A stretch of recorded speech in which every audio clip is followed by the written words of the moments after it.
السلام علیکم ناظرین، میں ہوں منصور علی خان. اپنے ڈیجیٹل چینل کے اوپر آپ کو خوش آمدید کہوں گا. ناظرین، اسلام آباد جو ہے وہ بڑا آج ایک ایونٹ فل شہر رہا ہے. بہت ایکٹیویٹیز ہوئی ہیں وہاں پہ. ساتھ ہی ساتھ ایک رپورٹ سامنے آئی ہے ٹرانسپیرنسی انٹرنیشنل کی کرپشن کے حوالے سے. اس کے بارے میں بھی بات کریں گے. اور اس کے ساتھ ساتھ جناب پاکستان تحریک انصاف کے ایک رہنما نے اپنے ہی پارٹی کے رہنماؤں کے حوالے سے ایک انکشاف کیا ہے. اس کی ڈیٹیلز بھی شیئر کرتے ہیں، لیکن اس سے پہلے آپ سے ریکویسٹ کہ چینل کو سبسکرائب کرنا مت بھولیے. بیل آئیکن پریس کیجیے. اگر آپ کو ویڈیو پسند آئے اسے لائک اور شیئر ضرور کیجیے گا. بشرا بی بی کے حوالے سے بھی جو ہے چند تفصیلات جیل سے آ رہی ہیں. یہ بھی پاکستان تحریک انصاف جو ہے اس کے اوپر کافی پریشان ہے. اس کی ڈیٹیلز بھی آپ کے ساتھ شیئر کریں گے. سب سے پہلے جناب بات کریں گے اس رپورٹ کی جس کی وجہ سے حکومت کو بڑی تنقید کا نشانہ بنایا جا رہا ہے اس وقت، اور وہ ہے جناب کرپشن انڈیکس رپورٹ.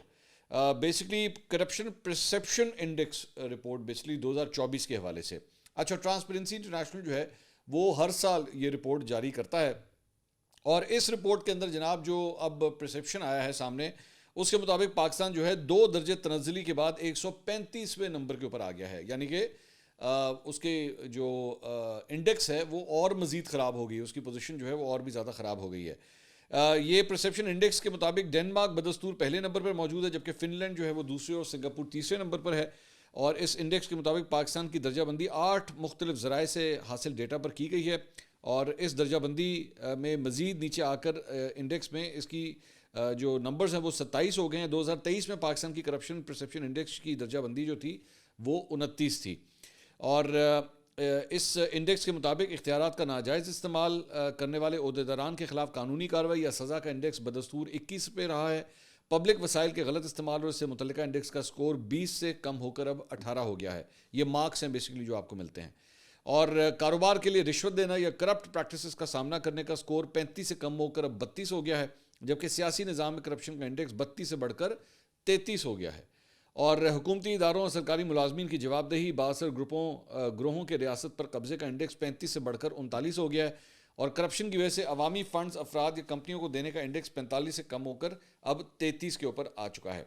ایگزیکٹو، عدلیہ، ملٹری، قانون سازوں کا ذاتی مقاصد کے لیے سرکاری وسائل کے استعمال کا سکور 25 سے بڑھ کر 26 ہو گیا ہے، جبکہ پبلک سیکٹر، ایگزیکٹو، عدلیہ اور لیجسلیٹو کرپشن کا سکور 20 سے کم ہو کر 14 کے اوپر آ گیا ہے. اچھا، اب ظاہری بات ہے یہ اس حکومت کے لیے جو ہے پہلے ہی جو ہے وہ بڑے پریشان کن صورتحال مختلف جگہوں پہ ہے. اب یہ رپورٹ جو ہے، یہ جو پرسیپشن رپورٹ ہے، اس سے اور بھی زیادہ جو ہے حکومت انڈر پریشر آئے گی. میں ایک صرف ماضی کا ایک واقعہ آپ کے ساتھ شیئر کرنا چاہتا ہوں. مجھے اسی طرح یاد ہے کہ اس وقت حکومت ہوتی تھی پاکستان تحریک انصاف کی، اور جب اسی طرح ایک جو کرپشن کے حوالے سے یہ پرسیپشن انڈیکس رپورٹ ایک آئی تھی، تو اس کے اندر بھی جو ہے وہ پاکستان تحریک انصاف کی حکومت کے دوران جو ہے ہمارے نمبرز خراب ہو گئے تھے، پہلے سے بھی زیادہ خراب ہو گئے تھے. تو دونوں سائڈز کی اس وقت کی جو پوائنٹ آف ویو ہے نا، وہ مجھے آج یاد آ رہے ہیں جیسی میں نے یہ خبر پڑھی. اس میں پاکستان تحریک انصاف جو ہے وہ یہ کہہ رہی تھی کہ یہ پرسیپشن ہے، یہ پرسیپشن ہے، اس سے کوئی فرق نہیں پڑتا، اور یہ تو یہ نمبر جو ہیں اس کا مطلب یہ نہیں ہے، دیکھیں ہم نے تو یہ کیا ہے تو وہ کیا ہے اور ہم نے سارا کچھ کیا ہے. مجھے اچھی طرح یاد ہے، مطلب وہ اس کی تعویلیں دے رہے تھے کہ اگر ہمارے نمبر کم بھی ہو گئے تو کوئی فرق نہیں پڑتا. مجھے یہ بات یاد ہے اچھی طرح، کیونکہ میں نے اس پہ بہت پروگرامز کیے تھے. جبکہ نون لیگ اس وقت، جو کہ اس وقت اپوزیشن میں تھی، تو انہوں نے آسمان سر پہ اٹھا دیا تھا کہ جناب دیکھیں یہ صاف چلی شفاف چلی والے جو ہے یہ کیا کر رہے ہیں، یہ دیکھیں کرپشن کرتے تھے کہ جی ہم تو کرپشن ختم کرنے آئے ہیں، اور ان کے دور کے اندر کرپشن جو ہے وہ مزید بڑھ گئی ہے. تو اس وقت مجھے اچھی طرح یاد ہے انہوں نے بڑا ڈھنڈورا پیٹا تھا. اچھا، مجھے یہ بھی یاد ہے کہ پاکستان تحریک انصاف اس حد تک چلی گئی تھی اس وقت کہ انہوں نے ٹرانسپیرنسی انٹرنیشنل کے اوپر ہی انگلیاں اٹھا دی تھی. انہوں نے پوری ایک کیمپین چلائی تھی اس وقت کہ یہ ٹرانسپیرنسی انٹرنیشنل والے جو ہے نا، یہ تو رپورٹیں ہی 2 نمبر بناتے ہیں، اور مطلب وہ بیرونی سازش، اور وہ جو ایک ٹپیکل ان کا ایک طریقہ کار ہوتا ہے کہ جناب وہ ہر چیز کے اندر جو ہے نا وہ آپ یہ ایک ڈال دیں کہ جناب ہمارے خلاف جو ہے کنسپیریسی ہوئی ہے. تو آج آپ دیکھ لیجئے گا، اب یہ رپورٹ آ گئی ہے نا، آج رات کے آپ ٹاک شوز اٹھا کے دیکھ لیجئے گا، یہ دونوں سائڈیں سوئچ کر جائیں گی یہ دونوں سائڈیں اب سوئچ کریں گی. اب پاکستان تحریک انصاف کہے گی کہ دیکھا کتنی زبردست رپورٹ آئی ہے، اور بالکل انہوں نے ایکوریٹ جو ہے وہ سب کچھ بتایا، جبکہ خود بھی اپنے ماضی کے اندر جو ہے وہ یہ موجود ہے کہ ان کے دور میں بھی جو ہے یہ رپورٹ ان کے لیے خراب آئی تھی. جبکہ نون لیگ جو ہے اب وہ اس میں تعویلیں ڈالے گی کہ نہیں یہ تو ہے کچھ نہیں، اس رپورٹ سے کیا فرق پڑتا ہے اور اس سے کوئی ویلیو نہیں ہے، ہم تو دیکھیں اتنا زبردست کام کر رہے ہیں، ہم نے 26ویں آئینی ترمیم بھی لے آئے ہیں، ہم عدلیہ کے حوالے سے بھی جو ہے بہت کام کر رہے ہیں. یہ سائڈیں جو ہے سوئچ کرتی ہیں. لیکن حقیقت یہ ہے، میں جو میری جو اس انالیسس ہے اس معاملے کے اوپر، یہ بڑا ایک تھورو کام ہوتا ہے. اس پہ بڑے مطلب تفصیل سے بیٹھ کے جو ہے وہ یہ رپورٹس بنتی ہیں. یہ ایم ہی نہیں ہوتا، کیونکہ آپ ظاہری بات ہے ایک ملک کے پرسیپشن کے حوالے سے آپ ایک رپورٹ جاری کر رہے ہیں.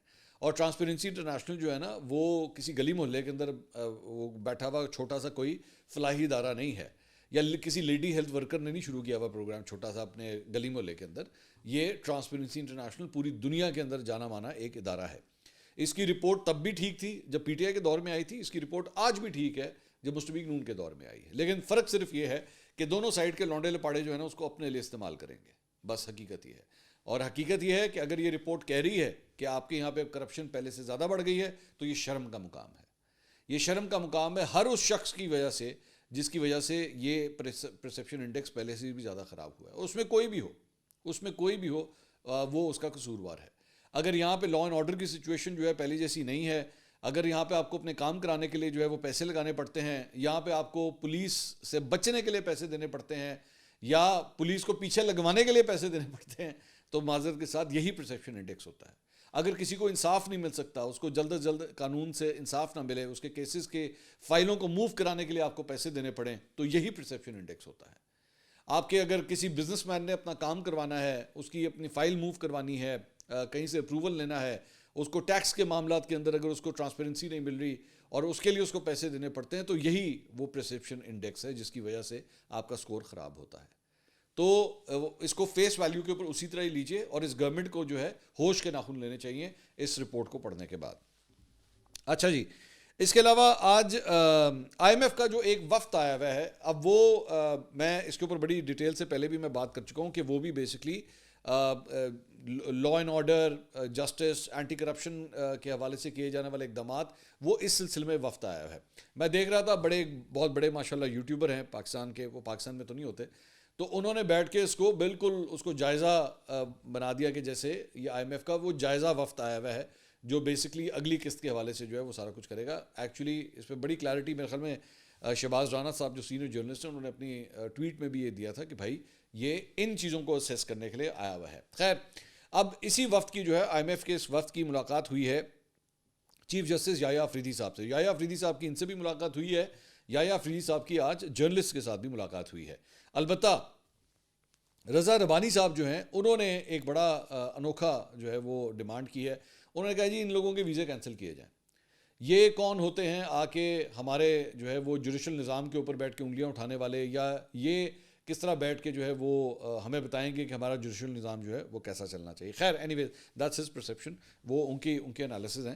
لیکن آئی ایم ایف کے جو وفد ہے اس نے چیف جسٹس کے ساتھ ملاقات کی. 1 گھنٹہ یہ ملاقات جو ہے وہ جاری رہی ہے. چیف جسٹس نے آئی ایم ایف وفد کو عدالتی نظام اور اصلاحات پر بریفنگ دی اور کہا کہ جبکہ اس دوران چیف جسٹس سے ججز تقرری اور آئینی ترمیم کے اوپر بھی بات چیت کی گئی.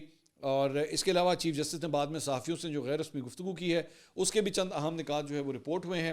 انہوں نے کہا کہ اس وفد سے ملاقات کرنے کے بعد چیف جسٹس نے کہا کہ آئی ایم ایف وفد کو جواب دیا، ہم نے آئین کے تحت عدلیہ کی آزادی کا حلف اٹھا رکھا ہے. وفد کو national judicial policy making committee کے ایجنڈے کا بتایا ہے. آئی ایم ایف وفد کو بتایا کہ ماتحت عدلیہ کی نگرانی ہائی کورٹس کرتی ہیں. وفد نے کہا کہ معاہدوں کی پاسداری اور پراپرٹی حقوق کا ہم جاننا چاہتے ہیں. اس پر میں نے جواب دیا کہ اس پر اصلاحات کر رہے ہیں. میں نے وفد سے کہا کہ ہمیں عدلیہ کے لیے آرٹیفیشل انٹیلیجنس جو ہے وہ چاہیے ہوگی. تو ویسے میں نے جب یہ لائن پڑھی تو ایک دم میرے ذہن میں آ گیا کہ پاکستان کے اندر جو ہے وہ اگر چند کیسز کے فیصلے آرٹیفیشل انٹیلیجنس کے ذریعے کروا لی جائیں تو میرے خیال میں زیادہ انصاف ہو جائے گا. ویسے ہی کبھی کبھار اس طرح لگتا ہے. خیر، اس کے اوپر انگلیاں کوئی نہیں اٹھائے گا نا. یہاں پہ جب بھی کوئی فیصلہ آتا ہے تو کوئی نہ کوئی انگلی اٹھا لیتا ہے، نہیں جناب یہ صحیح نہیں تھا، نہیں جناب وہ صحیح نہیں تھا. تو آرٹیفیشل انٹیلیجنس سے کروا لیں تو میرے خیال میں فیصلہ جو ہے وہ درست شاید آ جائے. اچھا جی، ایک سوال کے جواب میں چیف جسٹس نے کہا کہ عمران خان جو ہم سے چاہتے ہیں وہ آرٹیکل 184(3) کے تحت ہے. میں نے کمیٹی سے کہا کہ اس خط کا جائزہ لے کر فیصلہ کریں. بانی پی ٹی آئی کا خط ججز آئینی کمیٹی کو بھجوایا ہے، وہ طے کریں گے کہ معاملہ آرٹیکل 184(3) کے تحت آتا ہے یا نہیں، لہٰذا اسے آئینی بینچ نے ہی دیکھنا ہے. بائی دا وے انہوں نے یہ بھی کہا ہے کہ مجھے عمران خان صاحب کا بھی خط آیا ہے، مجھے پرائم منسٹر کا خط بھی آیا ہوا ہے. یہ بھی انہوں نے چیف جسٹس نے بتایا ہے. اس کے علاوہ انہوں نے کہا کہ عدلیہ میں اختلافات کو ختم کرنے کے لیے اقدامات ہم کر رہے ہیں. انہوں نے کہا خط لکھنے والے ججز کی پرانی چیزیں چل رہی ہیں، خط لکھنے سے متعلق پرانی عادتیں جلد ٹھیک ہو جائیں گی اور آہستہ آہستہ سب ٹھیک ہو جائے گا. میں نے ججز سے کہا کہ سسٹم کو چلنے دیں، سسٹم کو نہ روکیں. میں نے کہا کہ مجھے ججز لانے دیں. چیف جسٹس نے کہا کہ 4 ججوں کا خط ابھی کھولا بھی نہیں تھا، دیکھا ٹی وی پر چل رہا ہے، نہ جانے انتظار کیوں نہیں کرتے، پینک کر جاتے ہیں، خط لکھنے والے ججز کو انتظار کرنا چاہیے تھا۔ سپریم جوڈیشل کمیشن کی ہر میٹنگ میں مداخلت کی بات ایجنڈا آئٹم نمبر 1 پر ہوتی ہے، میں اپنی بات متعلقہ فورم پر اور وقت پر کرتا ہوں۔ اس کے علاوہ انہوں نے کہا کہ جوڈیشل کمیشن میں تبدیلی آئی ہے، خوبصورتی یہ ہے کہ کوئی بھی جوڈیشل کمیشن ممبر نام دے سکتا ہے، بہت اچھے ججز آ رہے ہیں، اگر کل بائیکاٹ نہ کرتے تو ایک اور اچھا جج سپریم کورٹ میں آ جاتا۔ انہوں نے کہا کہ جوڈیشل کمیشن میں تبدیلی آئی ہے۔ انہوں نے کہا کہ ججز کا ہائی کورٹ سے تبادلہ اور سینیورٹی 2 الگ معاملات ہیں، انہیں مکس نہ کیا جائے۔ جوڈیشل کمیشن کے اجلاس میں اپنی رائے دے چکا ہوں، میری رائے پر عدالتی نظر ثانی ہو سکتی ہے۔ انہوں نے کہا کہ جسٹس گل حسن اورنگزیب کو سپریم کورٹ لانے کا حامی ہوں، میرے بھائی ججز جو کارپوریٹ کیسز کرتے ہیں وہ آج کل کیسز ہی نہیں سن رہے۔ جسٹس میاں گل حسن اورنگزیب ٹیکس کیسز میں ایکسپرٹ ہیں، انہیں قائم مقام جج کے طور پر لایا گیا، جوڈیشل کمیشن کے آئندہ اجلاس میں ان کا نام میں دوبارہ زیر غور آئے گا۔ تو یہ جو جرنلسٹ کے ساتھ جو انٹریکشن ہوئی ہے چیف جسٹس کی، وہ اس کی تفصیلات جو ہے وہ یہ تھیں۔ اچھا جی، اس کے علاوہ ایک اور بڑی انٹرسٹنگ خبر جو ہے آئی ہے وہ جنگ میں آئی ہے۔ مہتاب حیدر صاحب سینئر جرنلسٹ ہیں، ان کی یہ خبر ہے، اور انہوں نے کہا ہے کہ جی آئی ایم ایف کے اسٹرکچرل بینچ مارک کے تقاضے کی تعمیل کے لیے حکومت کو فوری طور پہ جو ہے یہ کہا گیا ہے کہ وہ ایک نئی قانون سازی کریں، اور اس قانون سازی کے مطابق گریڈ 17 سے 22 کے اعلیٰ سرکاری عہدیداروں کے اثاثے جو ہے وہ ظاہر کیے جائیں کہ ان کے پاس کتنے ایسٹس ہیں۔ میرے خیال میں یہ بہت اچھا سٹیپ ہے، یہ بالکل یہ ہونا چاہیے، بلکہ ان کی تمام تر، میری نظر میں تو یہ کمپلسری کر دینا چاہیے کہ سرکاری ملازمین یہ 17 سے 22 والے، ان کے ایسٹس پاکستان میں کتنے ہیں، پاکستان سے باہر کتنے ہیں، بلکہ صرف ان کے نہیں، ان کے بیوی بچوں کے ایسٹس کتنے ہیں، یہ ساری ڈیٹیل بھی جو ہیں وہ بالکل پبلک ڈومین میں ہونی چاہیے تاکہ لوگوں کو پتہ لگے کہ یہ پیسہ اتنا کس طرح بن رہا ہے۔ اب یہاں پہ ایسے بھی چند کیسز ہوئے ہیں کہ سرکاری ملازمین جب ریٹائر ہوئے ہیں نا تو ارب پتی بن چکے ہوتے ہیں، وہ تب تک ارب پتی بن چکے ہوتے ہیں، وہ ریٹائر ہوتے ہیں اور ٹھیک مطلب وہ پاکستان سے باہر نکلنے والی بات کرتے ہیں۔ سو آئی تھنک اگر یہ سٹیپ ہو جاتا ہے، مہتاب حیدر صاحب کی جو خبر یہ بتا رہی ہے کہ اس طرح حکومت کو یہ کہا گیا ہے کہ جناب آپ اس کے اوپر کارروائی کریں، تو یہ ایک بہت بڑا سٹیپ ہوگا، اور اس میں جو ہے وہ یہ کہا جا رہا ہے کہ اس مہینے کے آخر میں جو ہے یہ قانون سازی شاید کرنی پڑ جائے، اور 3 مارچ کو جو ہے وہ آئی ایم ایف کا جائزہ مشن جو ہے وہ پاکستان آ رہا ہے۔ اور اس خبر میں گریڈ 17 سے 22 تک کے سرکاری ملازمین کی تو بات کی گئی ہے، لیکن ماضی میں جو ہے وہ جب بھی اس طرح کی کوئی اٹیمپٹ ہوئی تھی تو وہ کامیاب اس وقت نہیں ہو سکی تھی۔ اچھا جی، اس کے علاوہ قومی اسمبلی کے اندر جو ہے وہ کافی زیادہ آج شور و غل رہا۔ وہاں پہ اپوزیشن لیڈر اور پاکستان تحریک انصاف کے سینئر رہنما عمر ایوب صاحب نے عام انتخابات 2024 اور 26ویں آئینی ترمیم کا معاملہ عالمی مالیاتی فنڈ کے وفد کے سامنے اٹھانے کا اعلان کیا ہے۔ انہوں نے اپنے بیان میں کہا کہ آئی ایم ایف وفد کی جوڈیشل کمیشن ملاقات میں ہم اپنا موقف پیش کریں گے، الیکشنز میں جو ہوا ہے وہ سارا معاملہ آئی ایم ایف وفد کے سامنے ہم رکھیں گے۔ آئی ایم ایف وفد کی ملاقات چیف جسٹس سے ہو گئی ہے، لیکن اس میں جوڈیشل کمیشن کے اراکین شامل نہیں تھے، نہ ہی اس حوالے سے ابھی تک ویسے کوئی خبر رپورٹ ہوئی ہے کہ ان کی کوئی ملاقات طے ہوئی ہے، لیکن عمر ایوب صاحب کہہ رہے ہیں کہ جی میں اپنی میری جو ملاقات ہوگی اس میں میں سب کچھ کہوں گا۔ اس کے علاوہ آج بڑی ایک دھومے دار قسم کی تقریر انہوں نے قومی اسمبلی کے اندر بھی کی، ایس آئی ایف سی کے اوپر انہوں نے سوالات اٹھائے، ساتھ ہی ساتھ انہوں نے جو ہے وہ عمر ایوب صاحب نے حکومت کو جو ہے وہ فارم 47 کا ایک دفعہ پھر تانا دیا۔ انہوں نے یہاں تک مطلب لینگویج بھی جو ہے کافی سخت استعمال کرنا شروع کر دی۔ انہوں نے کہا تم لوگ بغیرت ہو، تم ہی ہو بغیرت، میں چیلنج کرتا ہوں۔ ایکچولی جب وہ یہ سارا کچھ کہہ رہے تھے تو اس وقت انہوں نے کہا کہ کہاں مہنگائی کم ہوئی ہے، میرے ساتھ چلیں، فارم 47 والے جو ہیں وہ باہر جا کے بازار میں دیکھیں، آپ کو لوگ جوتیاں ماریں گے، یہ لفظ انہوں نے کہا۔ تو اس کے اوپر جو ہے وہ سردار ایاز صادق صاحب نے جو ہے ایکسپنج کر دیا وہ لفظ جو ہے جوتیاں کا، انہوں نے کہا جی یہ میں ایکسپنج کرتا ہوں۔ تو پیچھے سے شاید حکومتی بینچز سے جو ہے کسی نے انہیں کہا کہ یہ بغیرت ہے، یہ اس طرح کا لفظ انہوں نے استعمال کیا۔ تو آگے سے انہوں نے پھر ریٹیلیٹ کیا، انہوں نے کہا کہ تم لوگ بغیرت ہو، تم ہی ہو بغیرت، میں چیلنج کرتا ہوں میرے ساتھ بازاروں میں نکلو اور کہو کہ مہنگائی کم ہو گئی ہے، لوگ تمہیں جوتیاں ماریں گے، تم لوگوں کو جوتیاں پڑنی چاہیے، تم لوگ ہی جوتیوں کے قابل ہو۔ اچھا، میں صرف ایک منٹ کے لیے کمپیئر کر رہا تھا، عام طور پہ پارلیمنٹ کے اندر جو میں نے کم از کم جتنی دیر تک کوریج کی ہے پالیٹکس کی یا میں نے اسمبلی کی میں نے کی ہے، اپوزیشن لیڈر کی طرف سے اس طرح کی زبان نہیں استعمال ہوتی عام طور پہ۔ مطلب ماضی کے اندر جب عمران خان صاحب پرائم منسٹر تھے تو شہباز شریف صاحب واز دا اپوزیشن لیڈر، تو ان کے منہ سے یہ الفاظ میں نے نہیں استعمال کیے۔ ہاں آپ یہ کہہ سکتے ہیں کہ اپوزیشن سے جڑے کچھ دیگر افراد جو ہیں وہ اس طرح کے الفاظ یا سخت زبان یا اس طرح کی باتیں جو ہے وہ کہہ دیا کرتے تھے جو کہ نہیں ہونی چاہیے پھر بھی، لیکن ایک اپوزیشن لیڈر کے منہ سے جو ہے نا اس طرح کی باتیں بہت عجیب لگتی ہیں کہ آپ یہ ساری باتیں کہیں، آپ سخت سے سخت تقریر کریں۔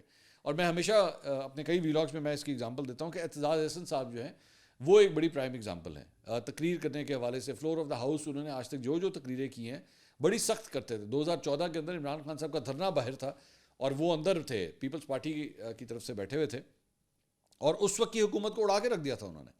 لیکن یہ جو لچڑ پنا ہے نا یہ والا کہ جی اس کو جوتیاں مارنی چاہیے تو بغیرت ہو, یہ کسی اچھے سائنز نہیں ہوتے. مجھے اب وہ بار بار میں کہنا نہیں چاہتا, لیکن یہی اختلاف ہوتا ہے عمر ایوب صاحب سے کہ جمہوریت کے حوالے سے جمہوریت کے حسن کو انڈرسٹینڈ کریں. ظاہری بات ہے آپ کا پوائنٹ آ گیا جمہوریت ہے کدھر. بات یہ ہے کہ یہ جتنی بھی جمہوریت ہے اسی جمہوریت کے ذریعے ہی آپ بھی اسمبلی کے اندر پہنچے ہوئے ہیں. آپ بھی اگر آج ایک اپوزیشن لیڈر ہیں, آپ ایک پی ٹی آئی کے رہنما ہیں, آپ ایک ٹکٹ ہولڈر ہیں جو جیتے ہیں, الیکشن جیتے ہیں, تو آپ بھی اگر یہاں تک پہنچے ہوئے ہیں تو اسی جمہوریت کے ذریعے ہی پہنچے ہوئے ہیں. تو اسی جمہوریت کو اپنا جو ہے ہتھیار بنائیے اور ایسی زبان استعمال کرنے سے گریز کر لیں. آپ سخت سے سخت بات کریں حکومت کے بارے میں, بالکل کریں, آپ کا رائٹ ہے, کرنا چاہیے. میرے خیال میں تو اپوزیشن لیڈر کو جو ہے وہ اڑے ہاتھوں لینا چاہیے حکومت کو. لیکن بدتمیزی, بدتہذیبی اور ایک سخت تقریر میں, ایک اچھی سالڈ تقریر میں ایک ڈفرینس ہوتا ہے. وہ ڈفرینس جو ہے وہ ضرور خاطر میں لانا چاہیے.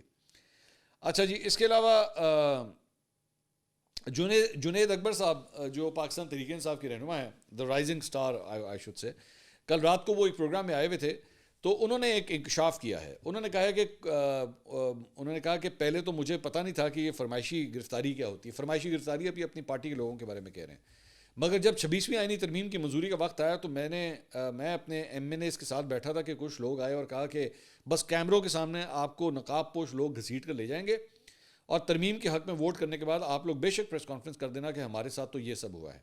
75 کروڑ کی آفرز, گولڈن ویزوں کی آفرز, اور یہاں تک بھی کہا گیا کہ آپ کے ایک بندے کو ہم انجیکشن لگا دیں گے جس کے بعد یہ لگے گا کہ وہ اپنے ہوش کھو بیٹھا ہے.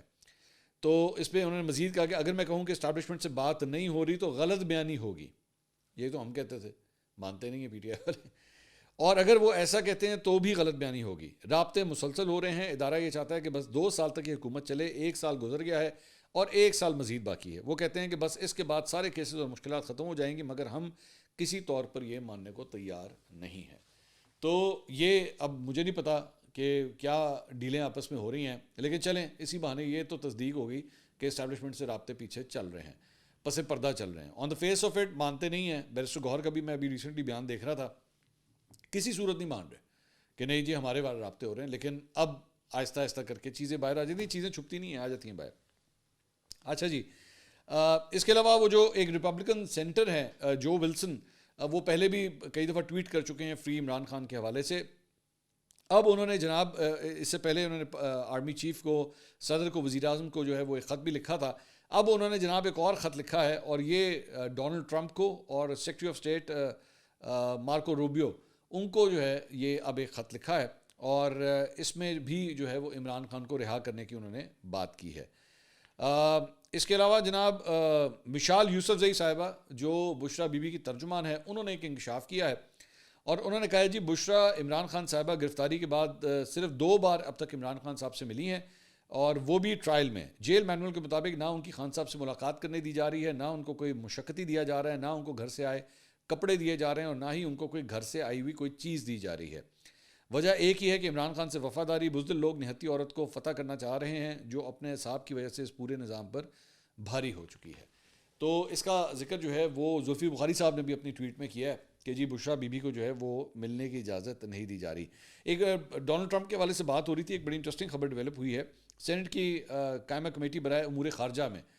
تو وہاں پہ ڈونلڈ ٹرمپ کے خلاف جو ہے وہ ایک قرارداد لانے کے حوالے سے بات ہوئی. تو سینیٹر عرفان صدیقی نے جو ہے وہ وہاں پہ پی ٹی آئی کے جو سینیٹر تھے علی ظفر صاحب, ان سے انہوں نے کہا کہ جی اگر آپ کی اجازت ہو تو ہم ڈونلڈ ٹرمپ کے خلاف جو ہے وہ ایک قرارداد لے آئیں کہ اس نے جو کچھ یہ کہا ہے ریسنٹلی, جو اس کے بیانات آئے ہیں, میرے خیال میں غزہ کے حوالے سے بات چیت ہو رہی ہوگی, تو وہاں پہ جو ہے وہ سارے ہنسنا شروع ہو گئے. دس از اے ویری انٹرسٹنگ ویسے پوائنٹ.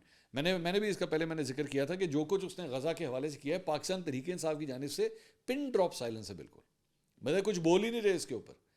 وہ بے شرموں کی طرح انٹرویوز کے اندر انٹرویوز دیتے ہوئے جو ہے وہ فلسطینی مسلمانوں کے حوالے سے بے شرمی دکھا رہا ہے. لیکن ہمارے یہاں پہ تو چلے فورن آفس نے بھی ایک بڑا اسٹرانگ سٹانس لیا جو کہ کمینڈیبل ہے میرے خیال میں, لیکن پی ٹی آئی کی طرف سے جو ہے اس کے اوپر بالکل پن ڈراپ سائلنس ہے, بول ہی نہیں رہے. کیونکہ ظاہری بات ہے امیدیں جو ادھر لگی ہوئی ہیں کہ بس کسی دن فون آئے گا یا کسی دن کوئی تقریر ہوگی یا کوئی نہ کوئی خط آ جائے گا تو شاید ہمارے لیے جو ہے وہ آسانیاں ہو جائیں. خیر اب تک کے لیے اتنا ہی. اگلی ویڈیو میں آپ سے دوبارہ ملاقات ہوگی. اللہ حافظ.